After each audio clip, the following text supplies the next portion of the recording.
Oxygen food and talk, তাই বাংলার ঘরে ঘরে মুখরোচক। মানবিকতা কোনোভাবে সংকটের মধ্যে পড়ে, মানুষ যখন কোনো একটা চরম বিপদে পড়ে, তখন মানুষ নিজের যে ফিক্স জায়গা সেখান থেকে নড়ে যায়। এই নড়ে যাওয়ার বিরাট শব্দটাই হচ্ছে আজও অর্ধাঙ্গিনী।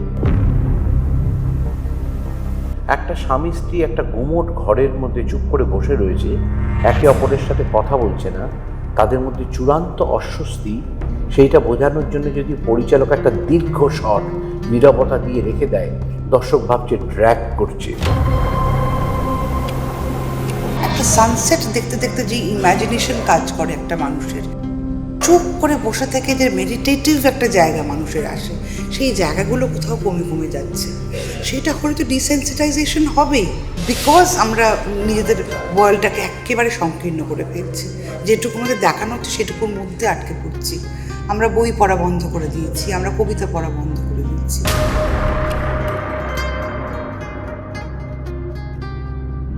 সম্পর্কগুলো কোথায় কিভাবে ইকুয়েশন বদলে গেছে আমরা জানি না, সেই সম্পর্কগুলো কোন জায়গায় দাঁড়িয়ে আছে জানি না।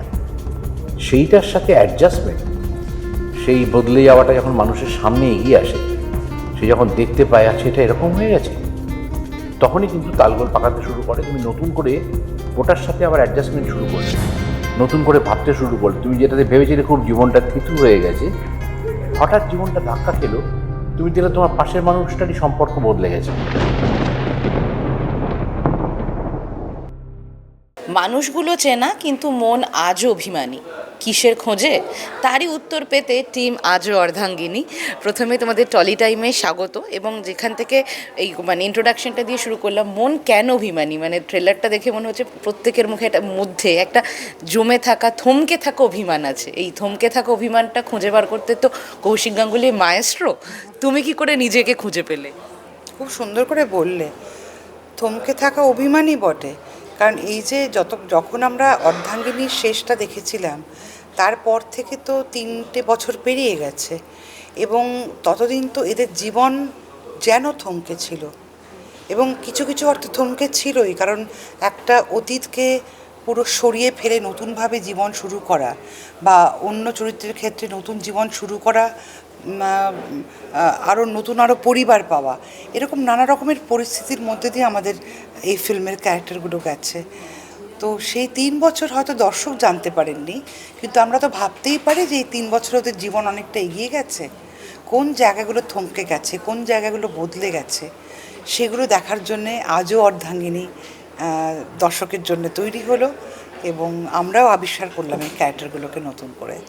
দাদা, এই 3 বছরে যদিও আজও অর্ধাঙ্গিনীর কথা বলছি, কিন্তু 3 বছর 3 বছরের গতকালটা কিভাবে দেখতে পাবো? গতকালটা, হ্যাঁ, যে কটা দিন তারা পেরিয়ে এলো। 3 বছর কিভাবে আসবে সেগুলো ছবির মধ্যেই রয়েছে। 10ই জুলাই তো মুক্তি পাচ্ছে আজও অর্ধাঙ্গিনী, 3 বছর পর মুক্তি পাচ্ছে। সব থেকে বড় কথা, যারা অর্ধাঙ্গিনী দেখেননি, প্রশ্ন উঠবে তাদের কি অসুবিধা হবে অর্ধাঙ্গিনী আজও অর্ধাঙ্গিনী দেখতে? একদম হবে না। সম্পূর্ণ দুটো স্বতন্ত্র ভাবে বাঁধা গল্প। আর যেটুকুনি আজও অর্ধাঙ্গিনী থেকে জানা দরকার ছিল যারা দেখেননি, সেটুকু আমরা ছবির মধ্যেই ধরিয়ে দিয়েছি, যাতে কেউ যদি অর্ধাঙ্গিনী না দেখে থাকেন, সেরকম সংখ্যা খুব কম। এক সময় পুলিশ জিজ্ঞেস করতো ধরে যে অর্ধাঙ্গিনী দেখেছেন, যদি বলেন না, অ্যারেস্ট করে নিত। জোকিং, হ্যাঁ। কাজেই সবাই দেখে ফেলেছে ভয়ে। কাজে এবারে আজও অর্ধাঙ্গিনী তারা যখন দেখবেন অসুবিধা হবে না, যারা তাও মানুষ দেখেননি তাদের কোনো অসুবিধা হবে না, এটুকুনি আমি বলতে পারি। সেইভাবেই গতকালগুলো আসবে। এই হারিয়ে যাওয়া 3 বছর কতটুকু আসা প্রয়োজন, বা কতটুকু আদৌ আসার প্রয়োজন কিনা, সেটা দরকার। কারণ বর্তমান যদি অসম্ভব জটিল এবং নাটকীয় হয়ে ওঠে, তখন ফেলে আসার সময়গুলোর গুরুত্ব কমে যায়। দাদা, এই যে 3টে বছর পেরিয়ে যাওয়া আমরা তো আরো একটু বেশি অভিজ্ঞ হই, ঋদ্ধ হই, এবং যত আমরা জীবনের সাথে এগিয়ে যাই, বেশিরভাগ ক্ষেত্রে আমাদের কথা কমে যায়। অনুভূতিগুলো যত জমতে থাকে, তত মনে হয় কথা কম বলি, শুনি বেশি।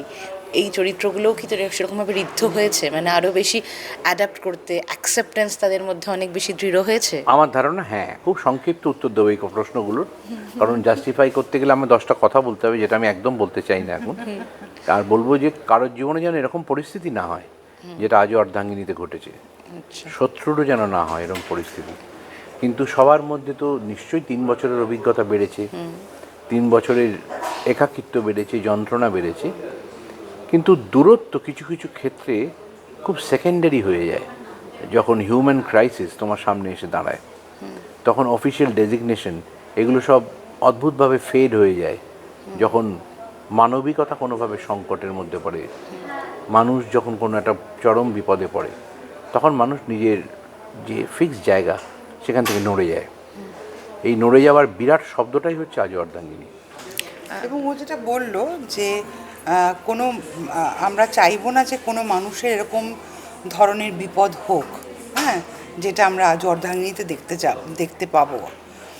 তার সঙ্গে আমি এটা অ্যাড করতে চাই যে আজও অর্ধাঙ্গিনীতে এটাও রয়েছে যে এই ধরনের চরম বিপদের মধ্যেও একটা ইউনিভার্সাল ট্রুথটা কি জানো, যে যতই চরম বিপদে মানুষ পড়ুক না কেন, মানুষ কিন্তু ঠিক তার একটা সলিউশন বের করে ফেলে। ঠিক।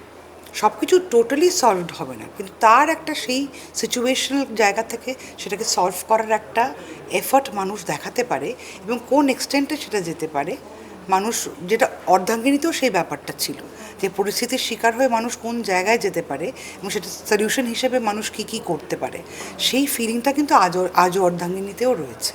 আর একটা কী হয়েছিল জানো চূর্ণী, সেই সময় তুমি সবথেকে বেশি শুনেছিলে এই ঘটনাটা, সবাই বলেছিল যেটা আমি খুব আইডেন্টিফাই করেছি। হ্যাঁ হ্যাঁ, আমার আমি জীবনের ফোনও মতো পেয়েছি, মানে এমন কিছু কিছু ফোন পেয়েছি যেখানে আমি ডিটেলে তার জীবন সম্বন্ধেও জানতে পারলাম, যেগুলো আমি জানতাম ওপেন আপ না। করেছে তারা। হ্যাঁ, কারণ তারা ভীষণভাবে আইডেন্টিফাই করেছিল যে সিচুয়েশনটা হয়েছে সেই সিচুয়েশনের সাথে। তো আমার বিশ্বাস যে আজও অর্ধাঙ্গিনীতেও এই আইডেন্টিফিকেশনের জায়গা সাংঘাতিকভাবে থাকবে, আর যাদের থাকবেও না তারা হয়তো ভাবতে বসবেন যে এই ধরনের অসুবিধার মধ্যে আমি পড়লে কি হতো? হতেই পারে, কার জীবনে কখন কি আসে আমরা তো সত্যিই জানি না, তাই না? তো সেখানে তো তাকে একটা হয়তো পথ দেখায়, অন্তত এইটুকু বলে যে মানুষ আমরা মানে তথাকথিত যেগুলো অ্যাকসেপ্টেড সমীকরণ, যেগুলো অ্যাকসেপ্টেড ইকুয়েশনস, তার বাইরেও যে অনেক রকমের সম্পর্ক তৈরি হতে পারে বা ভাবা যেতে পারে। একজন স্বামী স্ত্রীর মধ্যে যে শেডস কত রকমের হতে পারে, বা দুই বন্ধুর মধ্যে যে কত রকমের বন্ধুত্ব হতে পারে, সেগুলো আমার মনে হয় actually it is a reality যেগুলো আমরা ভাবতে বসি না, আমরা ব্ল্যাক অ্যান্ড হোয়াইটে দেখি সব কিছু। এবং কি বলতো, সম্পর্কটা এমন একটা জিনিস, সেটা যদি তুমি একটা নির্দিষ্ট সময় ফেলে রাখো, তার মধ্যে বিবর্তন হতে বাধ্য। এই 3 বছর সময়ের মধ্যে সম্পর্কগুলো কোথায় কিভাবে ইকুয়েশন বদলে গেছে আমরা জানি না, সেই সম্পর্কগুলো কোন জায়গায় দাঁড়িয়ে আছে জানি না। সেইটার সাথে অ্যাডজাস্টমেন্ট, সেই বদলে যাওয়াটা যখন মানুষের সামনে এগিয়ে আসে, সে যখন দেখতে পায় আচ্ছা এটা এরকম হয়ে গেছে, তখনই কিন্তু তালগোল পাকাতে শুরু করে। তুমি নতুন করে ওটার সাথে আবার অ্যাডজাস্টমেন্ট শুরু করলে, নতুন করে ভাবতে শুরু করলে। তুমি যেটাতে ভেবেছিলে খুব জীবনটা থিতু হয়ে গেছে, হঠাৎ জীবনটা ধাক্কা খেলো, তুমি দেখলে তোমার পাশের মানুষটারই সম্পর্ক বদলে গেছে। যে মানুষটা একা অন্য একটা বাড়িতে থাকতো দিব্যি হাত পা গুটিয়ে, চারিপাশে পারিপার্শ্বিকভাবে মুখে মুখে এমন একটা পরিবেশ তৈরি হয়েছে, না চাইতেও তার রেডিয়েশনটা তার গণ্ডির মধ্যে ঢুকে পড়েছে। তখন সে কী করবে? সে তাকে তো সরিয়ে নিতে হবে, ঘরে জল ঢুকলে পা তুলে বসতেই হবে তোমাকে। ঠিক তাই হয়েছে। এটা একটা আচমকা একটা flood of emotion, flood of incidence and flood of কী বলবো, ডিগনিটি। দাদা, তোমার ছবি মানেই আমরা জানি কোথাও না কোথাও একটা কাউন্সেলিংয়ের মতন কাজ করে, সেটা একটা নিজের সামনে আয়না দাঁড় করায় অথবা নিজের মধ্যে থাকা আমিত্বটা ভেঙে দেয়। সেক্ষেত্রে যখন তোমাদের দুজনে, মানে তোমরা নিশ্চয়ই দুজনে আলোচনা করো, যখন তুমি গল্পটা লেখো বা গল্প চয়ন করো, শব্দ চয়ন যেগুলো রকমভাবে থাকে, কি চলে মাথায়? মানে ওই মাথায় নিশ্চয়ই ওটা চলে না কারোর আমিত্ব ভেঙে দেবো, কিন্তু সহজ করে নেওয়া নিজের মনকে, এটাও তো একটা প্রসিডিওর, একটা প্রসেস। হ্যাঁ, আমরা কখনো এটা চাইনি না, চূর্ণী না আমি বা কেউই চাইনি, আমরা এই ছবির কেউই চায় না এইটা বলতে যে বিয়ে ভেঙে ফেলো না, একসাথে থাকো, এরকম কোনো প্রোপাগ্যান্ডার মধ্যে নেই। পরিষ্কার কথা, তুমি যদি আলাদা থাকলে ভালো থাকো, আলাদাই থাকবে। সরি, কম্প্যাটেবিলিটির জায়গা থেকে সবাই সবার সাথে থেকে উঠতে পারে না। সাময়িকভাবে মনে হয় যে পারবো, তারপর দেখা গেল না, সেটা কাজ করছে না। অবশ্যই আলাদা থাকবে, কিন্তু আলাদা থাকবো মানে একে অপরকে সামাজিকভাবে বর্জন করব এবং একজন আর একজনের কাছে বিব্রতকর উপস্থিতি হয়ে উঠবে, সেটা আসলে নিজেদের অপমান। একেবারে তাই। সেইটাকে বোঝানো। এবং আমরা একদম যখন আমার কথা। লেখা, তো আমি ও বরাবর আমার চিত্রনাট্যের সাথে আনঅফিসিয়ালি জড়িত থাকতো, কেউ জানতে পারতো না। গোড়ার থেকে প্রযোজকের কাছে স্ক্রিপ্ট যাওয়ার আগেই আমাদের নিজেদের বসা হতো। এখন উজান বড় হওয়াতে আমরা তিনজনে বসি এবং এটাকে একটা নাম দিয়েছি দ্য স্ক্রিন প্লেয়ার্স। তোমরা জানো, একবার আমরা ঘোষণা করেছিলাম দ্য স্ক্রিন প্লেয়ার্স, রেজিস্টার্ড কিন্তু একটা একটা প্রাইভেট কোম্পানির মতো আমাদের, মানে পার্টনারশিপ একটা আমাদের। সেইখানে দাঁড়িয়ে স্ক্রিন প্লেয়ার্স কিন্তু এইটাই বলতে চায় বা আলোচনা করে যে এমন কোনো, যেটা আমরা বলি না আবার সেই ফ্যামিলি ড্রামা, আবার এবং অকারণে সিরিয়ালকে অপমান করে বলা হয় এটা সিরিয়ালের মতো হচ্ছে না। Philosophy of the film, philosophy of the story and purpose of the story সেটা আলাদা হয়, সিরিয়ালের আলাদা পারপাস থাকে। সিরিয়াল একটা আলাদা সম্পূর্ণ বাণিজ্যিক কাজ করে, তাকে ছোট করার কোনো অর্থ হয় না ছবির সাথে জড়িয়ে। সিনেমার সাথে নাটককে জড়ানোর কোনো মানে হয় না জোর করে। একটা নাটক খুব ভালো হলে বলে সিনেম্যাটিক, আর একটা সিনেমা একটুখানি যদি মেলোড্রামাটিক হয় বলে একদম নাটকের মতো হয়েছে এটা। মানে একটা কাউকে ছোট করার দরকার নেই, যে যা নিজের মতো করে থাকবে। আমরা কোনো দিন মানসিক সম্পর্কের গল্প সোশ্যাল পারপাস ছাড়া বলিনি, বলবো না। এটা হচ্ছে 1 নম্বর কথা। তুমি যদি 2 নম্বর কথাটা বলো, যেটা বলছিলাম যে ওই একটা কোথাও না কোথাও নিজের সঙ্গে নিজেকে দাঁড় করায় যে আমিও হয়তো সেদিন ভুল ছিলাম, এইটা ভাবাতে শেখায়। তো যখন তুমি স্ক্রিন প্লেটা পড়ো বা যখন করো, মানে তোমার সামনে আয়না হিসেবে কি থাকে, যে কোনটা তোমায় ভাবায়? যখন স্ক্রিন প্লে পড়ি তখন বলছো? গল্পটা যখন যখন গল্প তৈরি হয় বা স্ক্রিন প্লে তৈরি হয়, আমার সবসময় যেন মনে হয় যে আমরা যেগুলো তথাকথিত বাউন্ডারিজ এঁকে রাখি নিজেদের জীবনে, সেই বাউন্ডারির বাইরে যেন কিছু দেখতে পাওয়া যায়। যে সেটাই যে একদম অ্যাবসলিউট ট্রুথ তা নাও হতে পারে। আমি যেটুকু দেখতে পাচ্ছি সেটাই যে অ্যাবসলিউট ট্রুথ সেটা নাও হতে পারে। Beyond that there may be something more. আমি সেটার সার্চে থাকি সবসময়। এই যে সংবেদনশীল মনটার কথা তুমি বললে এবং পরিচয়টা যেটা দিলে, যা আমি দেখছি সেটাই একটা চিরন্তন সত্য নয়, এখন কি সেটা অনেকটা বেশি কমে যাচ্ছে হঠকারিতার জায়গায়? এখন আমরা অনেক কম সময় দিই যে কোনো মিডিয়ামকে দেখার জন্য, বিচার করার জন্য। আমরা বলে থাকি যে যে কোনো বইকে তার কভার দেখে বিচার করো না, কিন্তু সেটাই তো অনেক বেশি ইজি হয়ে যাচ্ছে। কোথাও না কোথাও কি আমাদের এই সংবেদনশীলতাটাই কমে যাচ্ছে, আরেকজনের পরিস্থিতির নিরিখে তাকে যাচাই করার, বোঝার? আমি তো বলবো যে নিজেকে বোঝার জায়গাটাই অনেক কমে যাচ্ছে মানুষের। কারণ আমরা এখন, আমি নতুন জেনারেশনকে শুধু দোষ দেবো না, মানে দোষ দেওয়ারও প্রশ্ন নয়, মানে এটা একটা সমালোচনাও করবো না। জেনারেল অবজারভেশন, তার মধ্যে হয়তো আমি নিজেও পড়তে পারি, কাজে সেটা আমি ইনক্লুড করে বলছি। আমাদের এত ছোট্ট অ্যাটেনশন স্প্যানের মধ্যে আমরা একটা ছোট্ট গ্যাজেটে আটকে পড়েছি না, আমাদের পুরো ওয়ার্ল্ডটা এইটুকুর মধ্যে আটকে গেছে একদম, বিয়ন্ড দ্যাট। আর সেটা আমাদের ভাবতে শেখায় না, সে আমাদের বলে দেয় আমরা কি ভাববো, সে আমাদের শিখিয়ে দিচ্ছে এটা করো। আমরা যে একটা সানসেট দেখতে দেখতে যে ইমাজিনেশন কাজ করে একটা মানুষের, বা চুপ করে বসে থেকে যে মেডিটেটিভ একটা জায়গা মানুষের আসে, সেই জায়গাগুলো কোথাও কমে কমে যাচ্ছে। সেটা হলে তো ডিসেন্সিটাইজেশন হবেই। শুধুমাত্র গলা তুলে প্রতিবাদ করছি আমরা, কতটা ফিল করছি কারা, কতজন, সেটাও তো দেখতে হবে না?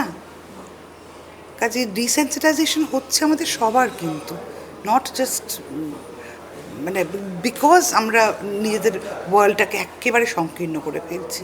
যেটুকু আমাদের দেখানো হচ্ছে সেটুকুর মধ্যে আটকে পড়ছি।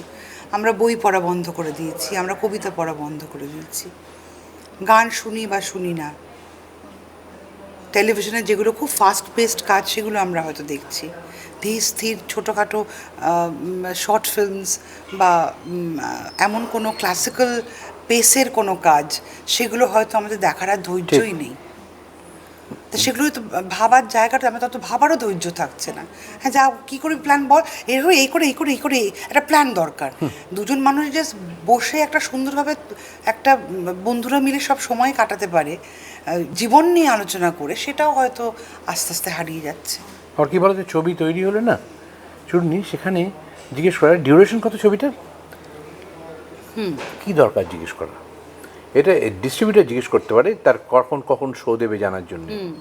দর্শক এটা ডিউরেশন কীরকম এবং কমন ফিডব্যাক দেখবে, বুঝে এবং না বুঝে ছবিটা একটু টাইট হতে পারতো। এটা কি তুমি শোনোনি লোকের মুখে? যে কোনো ছবিতেই বলে এটা ছবিটার দোষ নয়, কিন্তু সবসময় দোষ হচ্ছে তার মানসিক অস্থিরতা। সে উপন্যাস না পড়ে ছোট গল্প পড়তে চায়। এখন একটা বড় একটা 1 ঘন্টা ডকুমেন্টারি না দেখে 10টা রিলস দেখতে চায়। ছোট হয়ে এসছে অ্যাটেনশন স্প্যান। সেই জন্যে একটা স্বামী স্ত্রী একটা গুমোট ঘরের মধ্যে চুপ করে বসে রয়েছে, একে অপরের সাথে কথা বলছে না, তাদের মধ্যে চূড়ান্ত অস্বস্তি। সেইটা বোঝানোর জন্য যদি পরিচালক একটা দীর্ঘ শট নীরবতা দিয়ে রেখে দেয়, দর্শক ভাবছে ড্র্যাগ করছে তার একেবারে তাই, সেটাই। পেশেন্স। সে ওই মুহূর্তর গুমোটটা, ওই হাজব্যান্ড ওয়াইফের গুমোটটাকে দর্শক পর্যন্ত পৌঁছবার জন্য পরিচালক ওই সময়টা রেখেছেন। কোনো আওয়াজ নেই, শুধু একটা ফ্যানের আওয়াজ ছাড়া বা বাইরের গাড়ির আওয়াজ ছাড়া, কেউ কথা বলছে না। এই গুমোটটা সে ক্যারি করতে পারছে না তার নিজের অস্থিরতার জন্যে। কোনো সেকেন্ড হাফটা একটু ট্রিম করতে হতো। এই সমস্ত কথা শুনলে আমি ভাবি একজন পরিচালক তো ভেবে বানিয়েছে, কখনো কখনো নিশ্চয়ই ছবি ড্র্যাগ করে, কিন্তু এটা একটা স্টাইল, মানে এটা বলাটা যে আর একটু টাইট হতে পারতো ছবিটা। হ্যাঁ, কারণ তার নিজের পেশেন্স কমে গেছে। দুজনের কাছে অন্য একটা প্রসঙ্গে আসবো। দিদি, তুমি একটু আগে বললেন না যে আমরা নিজেরাই নিজেকে সময় দিতে ভুলে গেছি। এটার কিছুটা কারণ ওই জোর করে বিয়ে টিকিয়ে রাখার মতো নয়, পিপল প্লিজিং নয়, যে সমাজ কি বলবে এই প্রবণতাটা কি এখন কমছে দেখতে পাচ্ছ? মানে লোকে কি বলবে, মা বাবা কিভাবে রিয়্যাক্ট করবে, এরপরে একটা ছিছিক্ষার হবে, তাই বিয়েটা টিকিয়ে রাখতে হবে।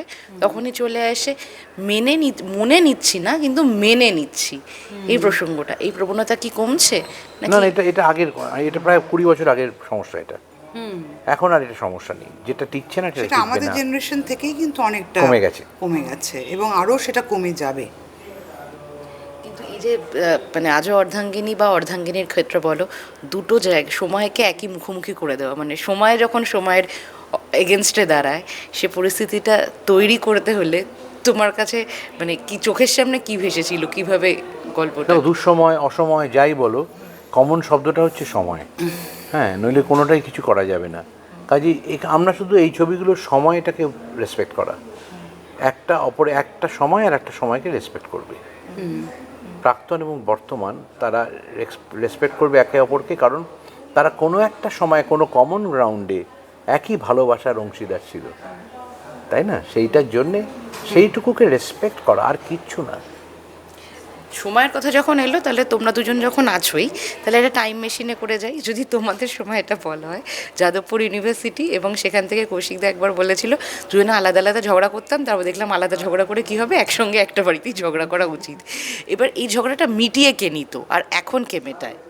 না, ঝগড়ার জন্য এক জায়গায় থাকিনি, রোজ আলাদা আলাদা যেতে হতো, সেই জন্যে থাকতে ঝগড়া হতো, না। ঝগড়া না। আবার একটা বাড়িতেও ফেরত যাবে, আমি আবার একটা বাড়িতে ফেরত যাবো, রাত হলে আবার পৌঁছে দিয়ে আমি ফেরত যাব, তার থেকে এক জায়গায় থাকি। আমরা সেই যাদবপুরের বন্ধুই আছি, দোতলায় ইংলিশ ডিপার্টমেন্ট, 3 তলায় বাংলা ডিপার্টমেন্ট, কিচ্ছু পরিবর্তন হয়নি। বরঞ্চ যাদবপুরের একটা সদস্য যাদবপুরে এসে প্রি অ্যাডমিশন নিয়ে ওর পেটে জন্মেছে এবং বাড়িতে বড় হচ্ছে, উজান গঙ্গোপাধ্যায়, এবং সে এখন আমাদের এই বন্ধুদের টিমের মধ্যেই এসছে, ইয়াংয়েস্ট ক্যান্ডিডেটও ও না, অ্যালবাস সব থেকে ছোট।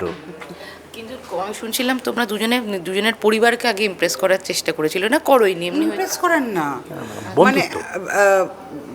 ধরো আমি তোমার বাড়িতে গেলাম, আমি গিয়ে তোমার সাথেই বসে থাকলাম, তোমার বাড়িতে যে অন্যান্য সদস্য আছে তাদের সাথে কোনো আমার যোগাযোগ নেই ঠিক মতো, সেইটা তো তোমার সাথে বন্ধুত্ব, তোমার কাছে গেলাম এলাম।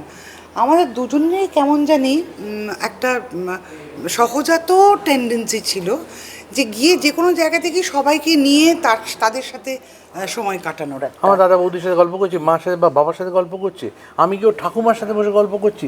ছোট কাকা আমার বেস্ট ফ্রেন্ড ছিল, এখনো তাই, ছোট কাকা বেস্ট ফ্রেন্ড, সবার সাথে বোনেদের সাথে গল্প করছি, ওরকম কিচ্ছু নেই। কাজে কোনো বন্ধুত্ব মানে প্রেমের আগে বা মানে প্রেমের কোনো কথাও আমাদের সেভাবে হয়নি। আমরা একটা সময় দেখলাম যে ও আমার বাড়িতে একেবারে মানে লাইক আ ফ্যামিলি মেম্বার, ও দেখছে ওর বাড়িতে আমি একদম ফ্যামিলি মেম্বার, তারা ফ্যামিলি মেম্বারই হয়ে যাও, ব্যাপারটা এরকমভাবে হয়েছে। আমার একটা খুব দরকারি কথা বলার, ইমপ্রেস করার চেষ্টা কিন্তু না, মানে খুব সহজাতভাবেই আমরা ইট ওয়াজ ভেরি। হ্যাঁ, একটা জিনিস আমার মনে হয় জানো, সেটা হচ্ছে একটা সম্পর্ক, ধরো দুজনের মধ্যে, ওর আর আমার মধ্যে সম্পর্ক, ও আমার বাড়িতে আসে বা আমি ওর বাড়িতে গেলাম, গিয়ে আমি ওর সাথে কথা বলছি আর কারোর সাথে কথা বলছি না। আমি যে বাকি পরিবারটাকে অস্বীকার করতে শুরু করলাম, সেটা কখনো ভালো জিনিস হতে পারে না, বরঞ্চ কতগুলো রোগের সিমটমস এগুলো, যে তুমি not compatible for this family, এটা তুমি জানো, তাই জন্যে তুমি ওই দ্বিধা থেকে নিজেকে সরিয়ে রাখছো বারবার করে। তুমি যদি কম্প্যাটেবল হয় তুমি তো ভাসিয়ে দেবে নিজেকে ওখানে। কারণ আজকে ওকে বিয়ে করতে গেলে আমি তো শুধু ওকে বিয়ে করছি না, I am getting married to the entire family. তাহলে আমার প্রেম এক টুকরো এখানে, আর বাকি শরীরটা পুরো পরিবারের বাকি শরীরটাকে কী করে আমি অবহেলা করব? যদি এটা ভাবি তাহলে একটা সাংঘাতিক স্বার্থপর ম্যারেজের প্ল্যানিং চলছে। কিন্তু যদি আমি তুমি আর বাকি সব গেল গন, সেটা না, এটা ল্যাক অফ কনফিডেন্স, যে আমি বোধহয় এটা হীনমন্যতাও হতে পারে, আমি কি এদের পক্ষে উপযুক্ত। তখন তুমি ভাববে এরা কি আমাকে মেনে নিচ্ছে, তাহলে কি এরা আমাকে পছন্দ করে। তুমি যাচ্ছ না, কিন্তু তুমি ভাবছো যে ওরা আসছে না কেন। তুমি যেই যাচ্ছ না, আমি যে ওর বাড়িতে ঢুকছি না, ওরাও তো আসবে না। ওরা তুমি কাউন্টার একটা তুমি ভাবছো ওরা তো আমার কাছে আসছে না, ও তো আমার সাথে কথা বলছে না। আরে তুমিই তো গেলে না, তুমি ছোট, তুমি আগে ঢুকে পড়ো পরিবারের মধ্যে, কেন ঢুকতে দ্বিধা করছো? মানে আমাদের কারোরই আসলে মানে আমরা যে ধরনের মানুষ, আমাদের কারোরই ওয়ার্ল্ডটা খুব ছোট, একটা ছোট্ট ওয়ার্ল্ড ছিল না, যে আমি তুমি ওইটুকু একটা ওয়ার্ল্ড ওরম ছিল না। যার ফলে পরিবারটা খুব ন্যাচারাল, যাবো মানে সবার সাথে, মানে অফিসে যদি একটা পরিবার হয়, আসবো ওর সাথে গল্প করবো, ওর সাথে গল্প, সবার সাথে বসে আড্ডা দিয়ে গল্প করে ঠিক আছে চলি করে চলে যাবো। ওরকম করতে করতে কি সবাই মনে হবে তাই এখানকারই লোক, আমাদেরই তো লোক অফিসে। ব্যাপারটা এইরকমভাবে হয়েছিল। ওই জন্য পরিবারের থেকেও ধরে নিতে এরা বোধহয় বিয়েই করবে, ওরাও ধরে নিয়েছে। একটা সময় হলো ওর বাড়ি থেকে বললো, আমরা বললাম হ্যাঁ তাহলে হতেই পারে, চলো তাহলে ঠিক আছে তাই হোক, এরকমভাবে হয়েছে। সাউন্ড হয় না, মনো সাউন্ড আর স্টিরিও সাউন্ড হয়। হ্যাঁ, যদি মনো হয় না প্রেমটা, তাহলে কিছুতেই পরবর্তীকালে মনো মতো হয় না ওই জিনিসটা। It has to be atoms. এদিকে সে ডলবির মতো, এদিকে ওদিকে, এদিকে স্পিকার, এদিকে ছড়িয়ে পড়তে হবে সাউন্ডটা, তবেই তোমার একটা জগৎ তৈরি হবে। মানে পরিবারগুলোই ওদের, মানে ওর পরিবার আমাকে ছাড়া ভাবতে পারেনি, আমার পরিবার ওকে ছাড়া ভাবতে পারেনি। ব্যাপারটা এরকমভাবে হয়। আরে আমার নামে কমপ্লেন করতো ওকে আমার বাড়ির লোক, যে তুমি ওর কথা বেশি গুরুত্ব দিও না, ও কী বলছে না কখন ছেড়ে দাও, এরকম। আমি যাব বাবা। আচ্ছা, তোমরা দুজনেই এত সহজ সরলভাবে জীবনটা দেখো, তোমরা কেউ কোনোদিন কোনো রোমান্টিক লাইন একে অন্যের উদ্দেশ্যে বলেছো, মানে যেটা আমরা রোমান্টিক লাইন মানে তাকালে তুমি ভাবতে পারো আমরা ভেসে যাই। মজাটা হচ্ছে আমরা ইদানিং একটা দুটো সময় বলি যে তোমাকে ভালোবাসি বা ভাল লাগছে, তখন তো বলাই হতো না। হ্যাঁ, কোনোদিন আমরা সেসব কথা সময়োচিতভাবে আমরা মানে কোনোদিন ওই যে সুইট গোল্ডেন ওয়ার্ডস যে হয় যে সম্পর্কের বলা, সেগুলো আমাদের কোনোদিন বলাই হয়নি। কিন্তু ফিলিংগুলো তার মানে যে তার ডেপথ যে কিছু কম তা কিন্তু না। না না, বেশ, তোমাদের প্রেমের কথা বলো এরকমভাবে না বলাই থাকুক, তাহলে যত দিন গণাবে, যত সব বছর এগোবে, তো ইন্টারভিউয়ের মাধ্যমে তোমাদের এই প্রেমটা ধীরে ধীরে আমরা উন্মোচন করব। যদি তার মধ্যেখানে কিছু যদি পাওয়া যায় রোমান্টিক লাইন, তোমাদের ভেবে দেখতে হবে। অনেক এনশিয়েন্ট তো আমরা মানুষ, অনেক বছরের প্রেম, কাজে ভাবতে হবে। হ্যাঁ ঠিক আছে, আজ অর্ধাঙ্গিনীটা হোক, তারপর তো আবার নিশ্চয়ই দেখা হবে। নিশ্চয়ই দেখা হবে। হ্যাঁ হ্যাঁ, তাহলে সেটার জন্য একটু সবাইকে ওয়েলকাম করে দাও। তুমি বলে দাও। আমাদের ছবি আজও অর্ধাঙ্গিনী মুক্তি পাচ্ছে 10ই জুলাই। আর যারা যারা অর্ধাঙ্গিনী দেখেননি তারা কিন্তু এটা ভাববেন না যে আজও অর্ধাঙ্গিনী দেখলে পরে বোঝা যাবে না। It is not a sequel in that sense. কাজে আজও অর্ধাঙ্গিনী দেখতে আসুন, it's a complete film in its own right. আর যারা যারা অর্ধাঙ্গিনী দেখে ভালোবেসেছিলেন, চেয়েছিলেন যে নাম্বার 2 একটা সেকেন্ড পার্ট হোক, তাদের জন্য এটাই সুখবর। আপনারা আসুন, আর আপনারা হলে এলে আশা করছি আমাদের সাথে আপনাদের দেখা হবে।